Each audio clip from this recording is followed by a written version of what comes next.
بسم اللہ الرحمن الرحیم۔ السلام علیکم۔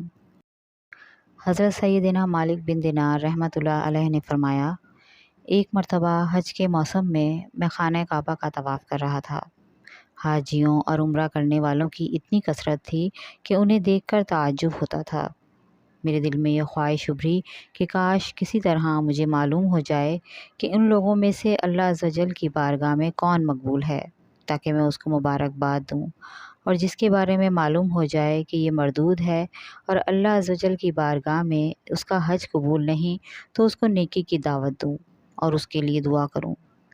جب رات کو میں سویا تو خواب میں کسی کہنے والے نے کہا، اے مالک بن دینار، تو حاجیوں اور عمرہ کرنے والوں کے بارے میں فکر مند ہے؟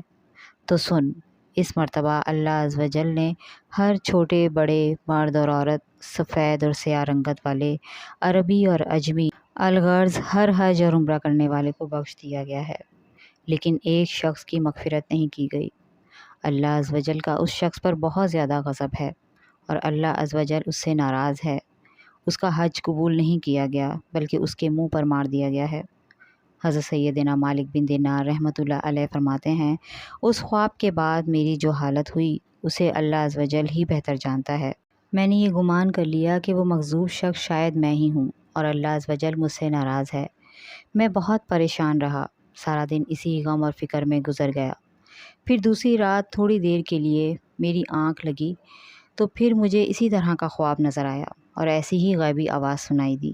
پھر کہا گیا، اے مالک بن دینار، تو وہ نہیں جس کا ذکر کیا جا رہا ہے، بلکہ وہ تو خراسان کا ایک شخص ہے جو بلخ میں رہتا ہے۔ اس کا نام محمد بن ہارون بلخی ہے۔ اللہ عز و جل اس سے شدید ناراض ہے۔ اس کا حج مردود ہے اور اس کے منہ پر مار دیا گیا ہے۔ حضرت سیدنا مالک بن دینار رحمۃ اللہ علیہ فرماتے ہیں، میں صبح خراسان سے آئے ہوئے حاجیوں کے قافلے میں گیا، انہیں سلام کیا اور ان سے پوچھا، کیا تم میں بلخ شہر کے حجاج موجود ہیں؟ انہوں نے کہا، ہاں، ہم میں بلخ کے کئی حاجی موجود ہیں۔ میں نے پھر پوچھا، کیا تم میں کوئی محمد بن ہارون بلخی ہے؟ انہوں نے کہا، مرحبا، اس نیک شخص کو کون نہیں جانتا، اس سے بڑھ کر عابد اور زاہد پورے خراسان میں کوئی نہیں۔ حضرت سیدنا مالک بن دینار رحمۃ اللہ علیہ فرماتے ہیں، مجھے ان لوگوں کی زبانی اس کی تعریف سن کر بڑا تعجب ہوا، کیونکہ خواب میں معاملہ اس کے برعکس تھا۔ بہرحال میں نے ان سے پوچھا، اس وقت وہ کہاں ہوگا؟ لوگوں نے کہا، وہ 40 سال سے مسلسل روزے رکھ رہا ہے اور ساری ساری رات عبادت میں گزار دیتا ہے۔ اگر تم اسے تلاش کرنا چاہتے ہو تو مکہ مکرمہ کے کسی ٹوٹے پھوٹے مکان میں تلاش کرو، وہ ایسی ہی جگہوں میں قیام کرتا ہے۔ ان لوگوں سے یہ معلومات حاصل کرنے کے بعد میں مکہ شریف کے ویران علاقے کی طرف گیا اور اس ابن ہارون کو ڈھونڈنے لگا۔ بالآخر ایک دیوار کے پیچھے میں نے ایک شخص کو دیکھا۔ میں نے یہ جان لیا کہ یہی ابن ہارون ہے۔ اس کی یہ حالت تھی کہ اس کا سیدھا ہاتھ کٹا ہوا تھا اور اس ہاتھ کی ہڈی میں سوراخ کر کے زنجیر ڈال دی گئی تھی۔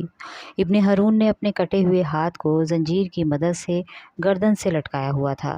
اسی طرح اس نے اپنے قدموں میں بھی بیڑیاں ڈال رکھی تھیں اور وہ مشغول عبادت تھا۔ جب اس نے میرے قدموں کی آہٹ سنی تو وہ میری طرف متوجہ ہوا اور کہنے لگا، اے اللہ عز و جل کے بندے، تو کون ہے اور کہاں سے آیا ہے؟ میں نے کہا، میرا نام مالک بن دینار ہے اور میں بصرہ کا رہنے والا ہوں۔ وہ کہنے لگا، اچھا، تم وہی مالک بن دینار ہو جن کی علمیت اور زہد و تقویٰ کے ڈنکے پورے عراق میں بج رہے ہیں؟ میں نے کہا، عالم تو اللہ عز و جل کی ذات ہے اور زاہد اور عابد حضرت سیدنا عمر بن عبدالعزیز رحمۃ اللہ علیہ ہیں۔ وہ اگر چاہیں تو خوب عیش و عشرت سے زندگی گزار سکتے ہیں، لیکن بادشاہت کے باوجود انہوں نے زہد اور تقویٰ اختیار کیا اور دنیا سے بے رغبتی ان کے اندر بدرجہ پائی جاتی ہے۔ ہمیں تو دنیاوی نعمتیں میسر ہی نہیں، اس لیے ان سے دور ہیں۔ اس نے مجھ سے کہا، اے مالک بن دینار، تم میرے پاس کس لیے آئے ہو؟ اگر تم نے میرے بارے میں کوئی خواب دیکھا ہے تو بیان کرو۔ میں نے کہا، مجھے تمہارے سامنے وہ خواب بیان کرتے ہوئے شرم محسوس ہو رہی ہے۔ تو وہ کہنے لگا، اے مالک بن دینار، تم نے جو خواب دیکھا ہے وہ بیان کرو اور مجھ سے شرم نہ کرو۔ حضرت سیدنا مالک بن دینار رحمۃ اللہ علیہ فرماتے ہیں، بالآخر میں نے اسے اپنا خواب سنایا۔ خواب سن کر وہ کافی دیر تک روتا رہا، پھر کہنے لگا، اے مالک بن دینار، مسلسل 40 سال سے میرے بارے میں حج کے موقع پر اسی طرح کا خواب کسی نیک اور زاہد بندے کو دکھایا جاتا ہے اور اسے بتایا جاتا ہے کہ میں جہنم میں ہوں۔ حضرت سیدنا مالک بن دینار رحمۃ اللہ علیہ فرماتے ہیں کہ یہ باتیں سن کر میں نے اس سے پوچھا، کیا تیرے اور اللہ عز و جل کے درمیان کوئی بہت بڑا گناہ حائل ہے؟ اس نے کہا، ہاں، میرا گناہ زمین اور آسمان اور عرشی اور کرسی سے بھی بڑا ہے۔ میں نے کہا، مجھے تم اپنا وہ گناہ بتاؤ تاکہ میں لوگوں کو اس کے ارتکاب سے بچاؤں اور انہیں اس گناہ سے ڈراؤں جس کی سزا تم بھگت رہے ہو۔ تو وہ کہنے لگا، اے مالک بن دینار رحمۃ اللہ علیہ، میں شراب کا عادی تھا اور ہر وقت شراب کے نشے میں مدہوش رہتا تھا۔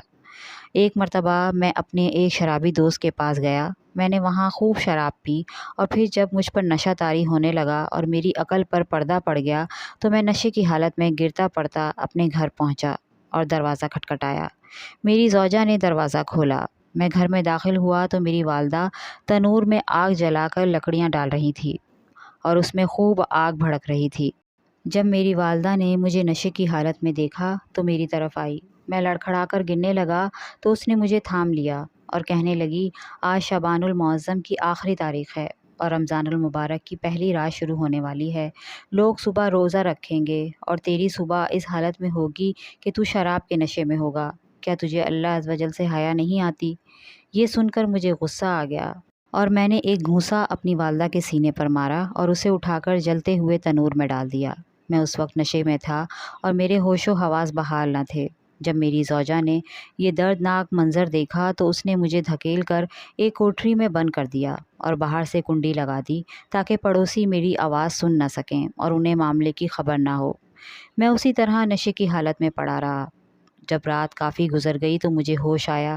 اب میرا نشہ دور ہو چکا تھا۔ میں دروازے کی طرف بڑھا تو دروازہ بند تھا۔ میں نے اپنی زوجہ کو آواز دی کہ دروازہ کھولو۔ اس نے بڑے سخت لہجے میں جواب دیا، میں دروازہ نہیں کھولوں گی۔ میں نے کہا، آخر تم مجھ سے اتنی ناراض کیوں ہو؟ آخر میں نے ایسی کون سی خطا کی ہے؟ اس نے کہا، تو نے اتنی بڑی خطا کی ہے کہ تو اس لائق ہی نہیں کہ تجھ پر رحم کیا جائے۔ میں نے کہا، آخر بات کیا ہے؟ مجھے بھی تو معلوم ہو کہ میں نے کیا بری حرکت کی ہے۔ میری زوجہ نے کہا، تو نے اپنی ماں کو قتل کر دیا ہے اور اسے جلتے ہوئے تنور میں ڈال دیا ہے اور اب وہ جل کر کوئلہ بن چکی ہے۔ جب میں نے یہ بات سنی تو مجھ سے رہا نہ گیا اور میں نے دروازہ اکھاڑ پھینکا اور تنور کی طرف لپکا۔ جب تنور میں دیکھا تو میری والدہ جل کر کوئلہ ہو چکی تھیں۔ میں یہ حالت دیکھ کر بہت افسردہ ہوا اور الٹے قدموں ٹوٹے ہوئے دروازے کی طرف بڑھا۔ اپنا ہاتھ چوکھٹ پر رکھا اور اس ہاتھ کو کاٹ ڈالا جس سے میں نے اپنی ماں کو گھونسا مارا تھا۔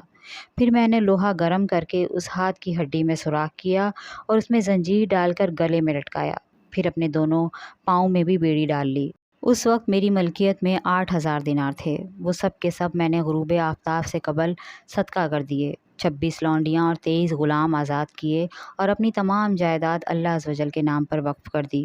اب مسلسل 40 سال سے میری یہ حالت ہے کہ دن میں روزہ رکھتا ہوں اور ساری ساری رات اپنے پروردگار عز و جل کی عبادت کرتا ہوں اور 40 دن کے بعد کھانا کھاتا ہوں۔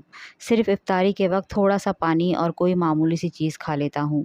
میں ہر سال حج کے کرنے آتا ہوں اور ہر سال کسی عالم اور زاہد کو میرے متعلق ایسا ہی خواب دکھایا جاتا ہے جیسا آپ کو دکھایا گیا ہے۔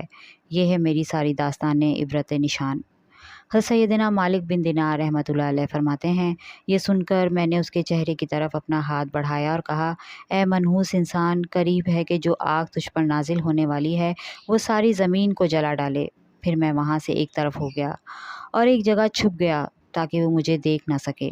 جب اس نے محسوس کیا کہ میں جا چکا ہوں تو اس نے اپنا ہاتھ آسمان کی طرف اٹھایا اور اللہ عز و جل سے اس طرح مناجات کرنے لگا، اے غموں اور مصیبتوں کو دور کرنے والے، اے مجبور اور پریشان حال لوگوں کی دعائیں قبول کرنے والے، اے میری امیدوں کی لاج رکھنے والے، اے گہرے سمندروں کو پیدا کرنے والے، اے میرے پاک پروردگار عز و جل، اے وہ ذات جس کے دستے قدرت میں تمام بھلائیاں ہیں، میں تیری رضا چاہتا ہوں اور تیری ناراضگی سے پناہ مانگتا ہوں۔ تو اپنے عفو و کرم کے صدقے مجھے عذاب سے محفوظ رکھ اور مجھے اپنی ناراضگی سے بچا۔ اے میرے پاک پروردگار، میں کما کا تیری تعریف نہیں کر سکتا، تو ایسا ہی ہے جیسا تو نے اپنی تعریف خود بیان فرمائی۔ اے میرے رحیم و کریم پروردگار، تو میری امیدوں کی لاج رکھ لے۔ بے شک میں تجھ سے تیری رحمت کا طالب ہوں۔ مجھے یقین ہے کہ تو میری دعا کو رد نہیں کرے گا۔ میں صرف تجھ ہی سے دعا کرتا ہوں، اے اللہ عز و جل، موت سے پہلے مجھے اپنی رضا کا مژدہ سنا دے اور مجھے اپنے عفو و کرم کی ایک جھلک دکھلا دے۔ حضرت سیدنا مالک بن دینار رحمۃ اللہ علیہ فرماتے ہیں کہ اس کی یہ رقت انگیز مناجات سن کر میں اپنی منزل کی طرف لوٹ آیا۔ پھر جب رات کو نیند آئی تو دل کی آنکھیں کھل گئیں۔ مجھے خواب میں پیارے آقا مدینے والے مصطفیٰ صلی اللہ علیہ وآلہ وسلم کی زیارت ہوئی۔ آپ صلی اللہ علیہ وآلہ وسلم نے ارشاد فرمایا، اے مالک بن دینار، تو لوگوں کو اللہ کی رحمت اور اس کے عفو و کرم سے مایوس مت کر۔ بے شک اللہ عز و جل محمد بن ہارون کے افعال سے باخبر ہے، اور اللہ عز و جل نے اس کی دعا قبول فرما کر اس کی لغزشوں اور خطاؤں کو معاف فرما دیا ہے۔ تو صبح اس کے پاس جانا اور اس سے کہنا، بے شک اللہ بروز قیامت میدان حشر میں تمام اولین اور آخرین کو جمع فرمائے گا۔ اگر کسی سینگ والے جانور نے بغیر سینگ والے جانور کو مارا ہوگا تو اس کو بدلہ دلوائے گا اور ذرے ذرے کا حساب لے گا۔ اللہ فرماتا ہے، مجھے اپنے عزت و جلال کی قسم، میں ذرے ذرے کا حساب لوں گا، اور اگر کسی نے ذرہ بھر بھی ظلم کیا ہوگا تو مظلوم کو ظالم سے اس کا حق دلواؤں گا۔ اے ابن ہارون، کل بروز قیامت اللہ تجھے اور تیری ماں کو اکٹھا کرے گا اور تیرے بارے میں فیصلہ ہوگا۔ فرشتے تجھے مضبوط زنجیروں میں جکڑ کر جہنم کی طرف دھکیل دیں گے۔ پھر تو دنوی 3 دن اور 3 رات کے برابر جہنم کی آگ کا مزہ چکھے گا، کیونکہ اللہ فرماتا ہے، میں نے اپنے اوپر یہ بات لازم کر لی ہے کہ میرا جو بندہ بھی ناحق کسی جان کو قتل کرے گا یا شراب پیے گا تو میں اسے جہنم کی آگ کا مزہ ضرور چکھاؤں گا، اگرچہ وہ کیسا ہی برگزیدہ کیوں نہ ہو۔ اے ابن ہارون، پھر اللہ عز و جل تیری ماں کے دل میں تیرے لیے رحم ڈالے گا اور اس کے دل میں یہ بات ڈالے گا کہ وہ اللہ کے سامنے سوال کرے کہ اے اللہ، تو میرے بیٹے کو بخش دے۔ پھر اللہ عز و جل تجھے تیری والدہ کے حوالے کر دے گا۔ تیری والدہ تیرا ہاتھ پکڑ کر تجھے جنت میں لے جائے گی۔ حضرت سیدنا مالک بن دینار رحمۃ اللہ علیہ فرماتے ہیں، جب صبح ہوئی تو میں فوراً ابن ہارون کے پاس گیا اور اسے بشارت دی کہ آج رات خواب میں مجھے پیارے آقا صلی اللہ علیہ وآلہ وسلم کی زیارت نصیب ہوئی۔ آپ صلی اللہ علیہ وآلہ وسلم نے مجھے تیرے بارے میں اس طرح بتایا ہے۔ پھر میں نے اسے اپنا پورا خواب سنایا۔